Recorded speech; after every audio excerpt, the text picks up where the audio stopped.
Salut à tous, c'est Jean-Charles et bienvenue dans un nouvel épisode de votre web-série préférée. Je vous conduis vers un nouveau monde pour cette 4e saison. On va découvrir d'ici quelques instants qui va me rejoindre, mais surtout dans quel département nous allons poser notre aéronef. Réponse d'ici quelques instants. Après le 44, on est dans le 49 et on va voir d'ici quelques instants qui va me rejoindre. Je vous conduis vers un nouveau monde. C'est maintenant, c'est parti.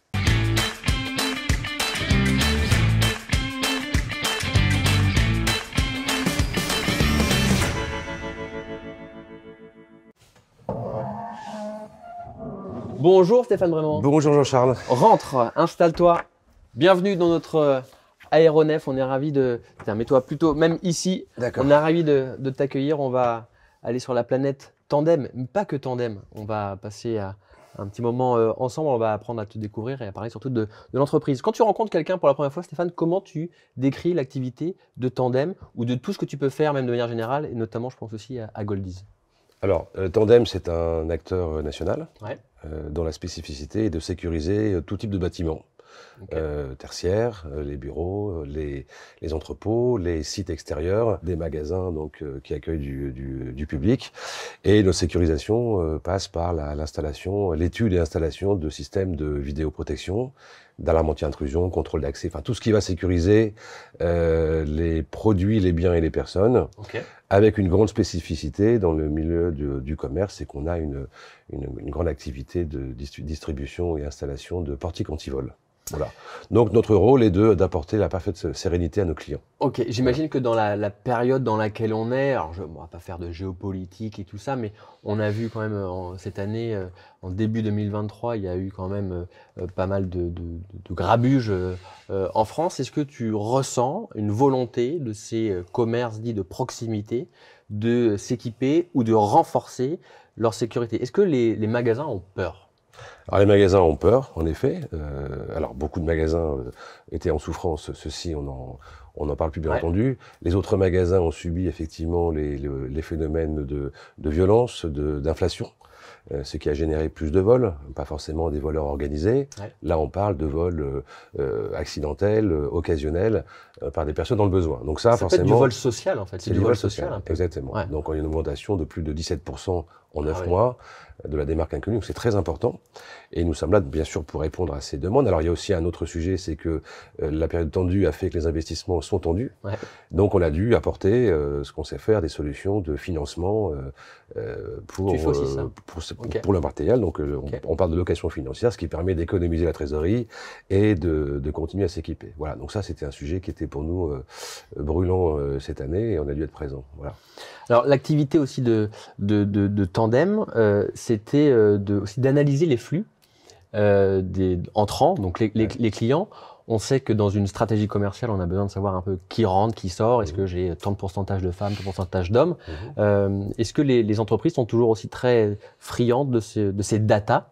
Oui, alors de plus en plus, puisqu'en fait, le monde où on comptait manuellement la fréquentation est terminé. On a les technologies aujourd'hui qui permettent de le faire avec beaucoup de précision, jusqu'à 98% de taux de précision. Donc, on peut analyser les flux entrants. C'est hyper fin, quoi. Hein. Voilà, donc on analyse les flux entrants, les flux sortants, les flux stagnants. Donc, on a on peut déterminer la fréquentation maximum instantanée, ce qui a été fort utile durant la période Covid. Ouais. Et puis surtout, ça permet aux directeurs de réseau, directeurs financiers, de mesurer les performances d'un magasin par rapport à un autre. Ça peut permettre également à une entreprise de mesurer le flux dans un endroit tel que une cantine, par exemple, voir l'intérêt d'une cantine ou de certains bureaux. Donc, en fait, on parle de smart building, mais aussi de data intelligente pour les magasins. On a équipé de nombreuses enseignes qui souhaitent aujourd'hui mesurer leurs performances hors du magasin, puisqu'on peut mesurer le taux d'attractivité dans le magasin. On peut mesurer aussi le mouvement de la circulation des visiteurs dans les magasins, par exemple. Donc ça permet vraiment d'optimiser le merchandising et puis de voir le taux de transformation en caisse, s'il est au rendez-vous ou pas. On va reparler des entreprises dans quelques instants. On va parler de toi aussi un petit peu, parce que moi, on se connaît un petit peu. Comment on arrive parce que tu as repris l'entreprise, Tandem. Exactement. Comment on arrive, c'est quoi le cheminement? Parce que tu as travaillé dans le monde du sport, notamment du golf, aussi des lunettes, des chaussures. Des chaussures. Ouais. C'est quoi ton cheminement pour arriver jusqu'à Tandem? Le cheminement, c'est que naturellement, on démarre sa carrière par opportunité, grâce aux rencontres, opportunités, attrait également. Donc j'ai eu une carrière très riche, très intéressante. Effectivement, énormément tournée vers le commerce, à l'international principalement. J'ai passé 20 ans de ma vie à l'international, travaillé avec des agents, distributeurs, filiales. Donc ça, c'était vraiment mon dada. J'ai travaillé le commerce, j'ai travaillé également le marketing, j'ai travaillé les achats, puisque j'étais directeur achat pendant un certain temps. J'ai été effectivement, grâce à une formation MBA, ça m'a permis aussi d'avoir un vernis financier et une approche un peu différente, avec un peu de hauteur. Ça m'a permis de prendre une direction générale Europe chez MacGregor. Voilà, donc tout ça mis bout à bout. Et ensuite, j'ai eu la chance de travailler dans un groupe prestigieux à Cholet, qui m'a amené dans la région.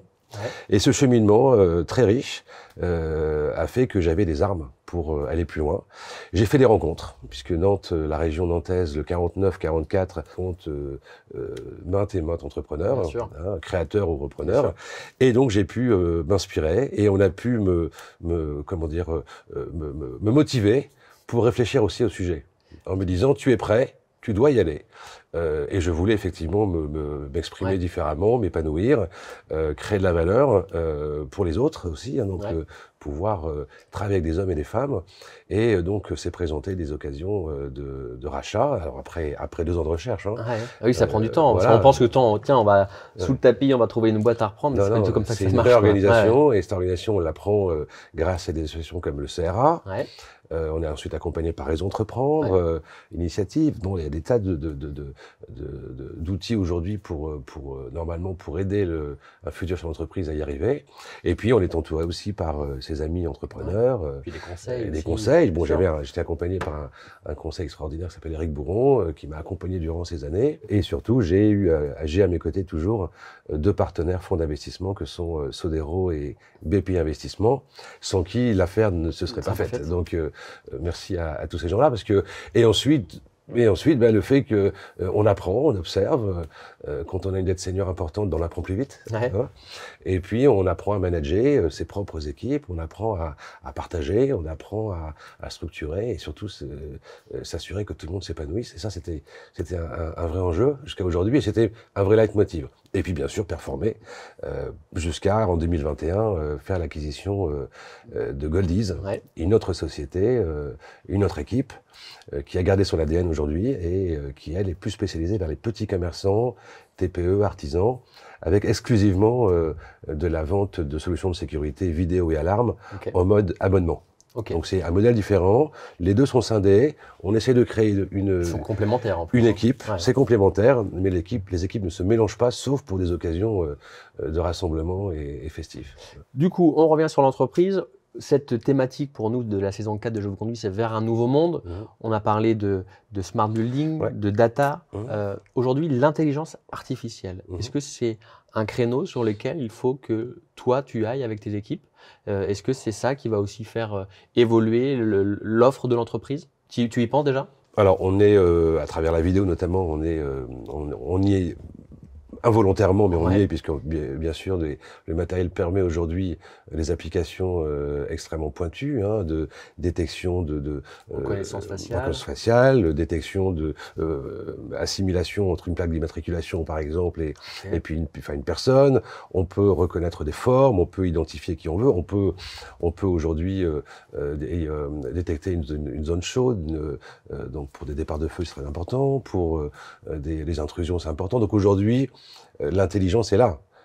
Après, nous, on se limite à la sécurité que souhaitent nos partenaires clients. On ne va pas beaucoup plus loin et il n'y a pas d'intérêt. Mais évidemment, nous, en permanence, ce qui fait notre force aussi en tant que PME, c'est notre agilité à aller chercher de nouvelles solutions. Comme on n'est pas fabricant, on est intégrateur, on va choisir des solutions dans le monde entier qui vont compléter notre gamme actuelle. L'IA en fait partie, mais après, il faut savoir la commercialiser, il faut qu'elle ait une utilité. Bien sûr, bien sûr. Donc, dans notre domaine d'activité, on se limite à une IA appliquée à la sécurité et du comptage, par exemple, et peut-être demain d'autres choses, mais aujourd'hui, on veut déjà bien faire ce qu'on fait. avec les équipes. Une bonne base. Voilà, une bonne base. même très bien faire et bien servir nos clients. Tu parles des équipes aujourd'hui, les équipes de tandem. Alors, soit on met tandem et Goldis dans le même groupe. Ça représente combien de personnes? Une cinquantaine de personnes, Okay. Donc salariés. Et puis, on fait travailler une centaine de partenaires techniciens, installateurs, qu'on identifie, qu'on approche, qu'on forme, qu'on accompagne et qui sont des vrais acteurs pour nous au quotidien. Le terrain de jeu de tandem aujourd'hui, c'est la France. La France entière. Et quand nos clients donneurs d'ordre nous demandent de les accompagner en Espagne, Benelux, Suisse, eh bien, on a les solutions pour y aller et on y va. Mais on n'est pas implanté dans ces pays-là. Oui, c'est du ponctuel et c'est pour suivre des clients existants. C'est ça. Qui n'ira pas chasser de clients là-bas. Voilà, et puis qui vont nous faire confiance pour la continuité de nos opérations avec eux. Comment on arrive quand on reprend une entreprise comme tu l'as fait, il y a 8 ans maintenant, c'était en 2015. Exactement. Comment on arrive à embarquer les équipes? Qu'est-ce qui fait aujourd'hui la force d'un dirigeant tel que Stéphane Bremant? Alors d'abord, je suis un nouveau dirigeant, parce que je n'ai pas été auparavant, donc je me suis inventé dirigeant. Et en fait, est-ce qu'on s'invente vraiment dirigeant ou est-ce qu'on ne l'est pas finalement un petit peu en soi? Vu les fonctions que tu as occupées dans des grands groupes internationaux, on l'est forcément un petit peu. Oui. Alors après, quand on le devient, on a plusieurs critères à respecter. Donc il y a bien sûr la vision qu'on donne de l'entreprise, les missions, les stratégies. Il y a des moyens, puisque quand on parle d'argent qu'on a emprunté dans le cadre de LBO et quand on parle de ressources, eh bien tout à coup, c'est son argent qu'il faut gérer. Donc on fait plus attention. C'est pas un budget que tu vas demander à un patron qui c'est un peu différent. Bon après, je respecte tout à fait ça, je l'ai fait toute ma vie. Donc, mais en tout cas, c'est différent. Donc il y a beaucoup de critères à respecter, il y a beaucoup de paramètres à identifier, et l'essentiel, c'est effectivement l'humain, puisque nous, on est une société d'hommes finalement, d'hommes et de femmes, qui menons la barque. Moi, je ne suis que le chef d'orchestre, que je sais pas jouer leur instrument. J'essaie simplement de mettre sur la table une bonne partition et d'aller dans la bonne direction et jouer un accord parfait. Voilà, c'est ça que je dois faire. Donc en fait, c'est une forme de management participatif, collaboratif, où il faut emmener tout le monde. Il faut que tout le monde comprenne là où est l'entreprise, d'où vient l'entreprise, là où elle est et là où on veut l'amener. Et quand je dis on, c'est tout le monde, parce que c'est pas moi qui l'emmène. Sans mes équipes qui sont absolument superbes, je peux rien faire. En revanche, je peux dire, voilà, la direction à prendre, il semblerait que ce soit plutôt celle-là, et parfois on peut se tromper. C'est vraiment comme ça qu'on emmène les salariés, et nous on a alors je sais pas si on appelle ça RSE, alors en fait on a fait de la RSE sans le savoir, et maintenant on met dans les cases. Bon, mais tu as raison, parce que RSE aujourd'hui tout le monde en parle, mais on en fait des fois sans on en a toujours fait, donc nous on a enfin moi en tout cas j'ai toujours voulu que 3 à 4 fois par an, les équipes aient une présentation de l'activité de l'entreprise, en chiffres, en faits, là où on est aujourd'hui, là où on doit aller, et tous les chiffres sont communiqués, le chiffre d'affaires, les résultats générés, la trésorerie. Très transparent, quoi. Très transparent. On reforme à chaque fois, ce faisant, les équipes sur notre vision, nos missions, nos stratégies, là où on veut aller. Voilà, et ça, ils apprécient beaucoup, je pense que c'est assez rare. Et je suis très fier de le faire, comme ça, il n'y a pas de questionnement. Et mon bureau est toujours ouvert, surtout. Et puis, moi, je suis en permanence dans les autres bureaux et j'aime beaucoup. Et voilà. Et c'est aussi pour ça que j'ai repris l'entreprise, enfin 2 maintenant, avec mes actionnaires. C'est pour vivre ces moments-là. C'est pas pour autre chose. Tu parles de vision, du coup, c'est quoi la stratégie alors là, on tourne l'épisode fin 2023. C'est quoi la stratégie à 5 ans, à 10 ans? Je ne sais pas quelle est la roadmap que tu as écrite, mais quelles sont les ambitions de l'entreprise? Alors, les ambitions que l'on reprend, puisqu'en fait, en 2019, on devait mettre en place une feuille de route pour 2020, 21, 22, 23. On a été un peu stoppé. Le Covid, j'imagine. Comme tout le monde. Ça nous a permis aussi de réfléchir et de savoir, et de nous prouver à nous-mêmes qu'on pouvait passer des crises. Fort d'une assise financière qui était intéressante. Voilà. Et ensuite, on s'est dit à un moment donné, en 23, cette année, 22-23, ok, on repart sur la feuille de route. C'est-à-dire que l'on veut maintenir notre base de clientèle, donc de partenaires actuels, dans le monde du commerce, sous toutes leurs formes, étendre ce portefeuille de clients dans les bonnes directions, avec tout un panel de solutions totalement complémentaires, de façon à ce que nos clients nous démarquent des autres concurrents.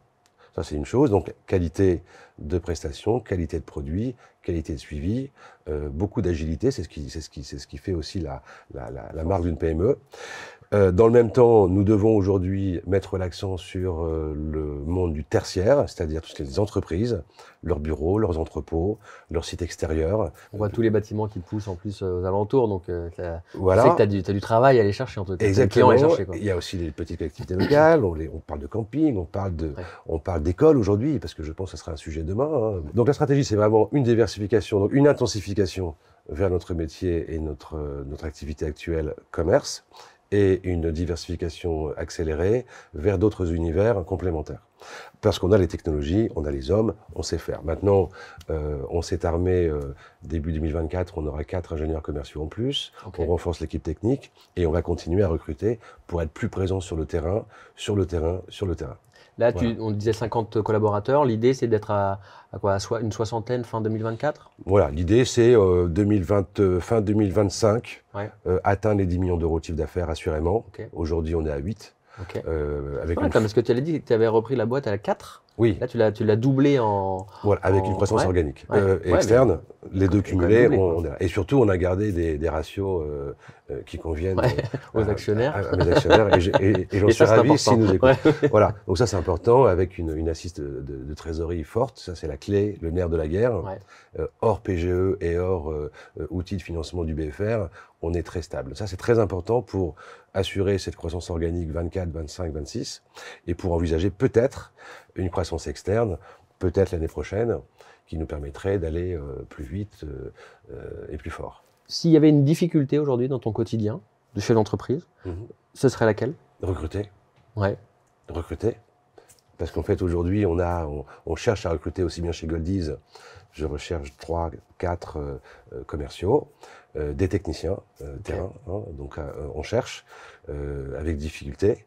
Et on a quand même quelques cabinets sur le coup et des bons cabinets, locaux ou extra-locaux. On a du mal. Et chez Tandem, pareil, on cherche toujours des. C'est marrant, ça. Tout le monde a des problèmes de recrutement. Voilà. Alors qu'on a un taux de chômage quand même qui est assez élevé, mais on espère que tu vas trouver. Oui, alors on essaye pour trouver, on essaye de créer un univers, on essaie de créer du bien-être, une équipe dynamique, une équipe qui se sent bien là où elle est. Il faut que ça respire, tout ça, il faut que ça transpire ce qu'on est en fait. Et quand les gens voient qui on est, ce qu'on fait, déjà ça les interpelle pour une PME comme nous, hein, c'est dynamique. Et puis aussi, on a des valeurs fortes et des engagements fermes. Puisqu'on est très impliqué auprès d'associations, donc que sont Chromosome, que sont Café Joyeux, que sont Capucine, mais c'est la chirurgie cardiaque, l'IBAMI. Là, plus récemment, on vient d'adhérer, on est 7 entreprises des Mauges et de Vendée. On vient d'adhérer, de créer le cercle Mauges-Vendée, où on va en fait aider 4 associations de la région ensemble, pas que du financement, mais aussi impliquer nos salariés pourront s'impliquer chez eux pour être vraiment pour aller au maximum de l'engagement. Et pour nous, c'est très important. Qu'est-ce qu'on peut te souhaiter pour l'année 2024 et les années à venir, au-delà du développement de l'entreprise? Une bonne santé. Et puis surtout, jamais oublier qu'on est très heureux. Quand on voit ce qui se passe ailleurs. Donc au quotidien, chaque jour doit être apprécié parce que c'est vraiment, on a quand même beaucoup de chance. Et tu es heureux? Et je suis heureux. Bon, et ben ça sera le mot de la fin. Merci beaucoup Stéphane vraiment d'avoir été avec nous, dirigeant de Tandem et de Goldies. Quant à nous, on va se retrouver très prochainement pour un nouvel épisode de votre web série préférée. Je vous conduis vers un nouveau monde. D'ici là, prenez soin de vous. À très bientôt. Bye bye. Je vous conduis vous a été présenté par le CIC Ouest.